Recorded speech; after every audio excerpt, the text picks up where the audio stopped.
বন্ধুরা, এখন চলে এসেছি দীপঙ্করদার কাছে মাংস নিতে। আজকে রবিবারের সকাল সকাল নাকি? সেই ভাইরাল দীপঙ্কর দা নাকি? ভাইরাল নারকেল পিস। কাটো কাটো কাটো কাটো। ওই যে পিছনের লোকটা শয়তানি করছে নাকি? হ্যাঁ, কাকা কাকা নল্লি টানতে ভালোবাসে, খুব বদমাইশ কিন্তু। দাঁতটা বার করতে বাবা ভীষণ বদমাইশ। দেখুন, দেশি খাসির মাংসর সামনের রান কাটা হচ্ছে। কাটো দেখি, কাটো। না, এই তো পরিষ্কার পরিচ্ছন্ন, এ নিয়ে কোনো কথা হবে না। মাংস মানেই তো, নালে কি আর দূর দূরান্ত থেকে লোক আসে মাংস নিতে? কলকাতার থেকে আসে, দমদম থেকে আসছিল, বহু জায়গার থেকে আসে, বহু জায়গা। হালকা হালকা নারকল জড়ানো না? আচ্ছা আচ্ছা, মানে ভাজে ভাজে নারকল জমে গেছে। ভাজে ভাজে নারকল জমে গেছে।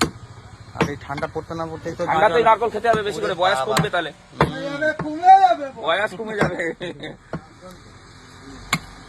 দেখুন,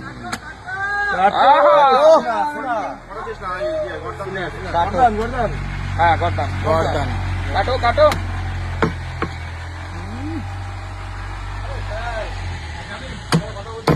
কাটো কাটো, ওইদিকে দেখাস না, ওইদিকে দেখাস না, ওইদিকে দেখাস না যেন।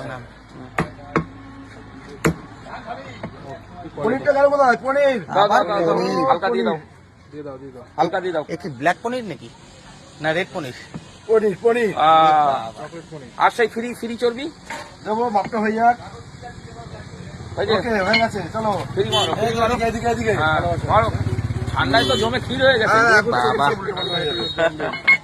একদম জবরদস্ত মাংস। চলো।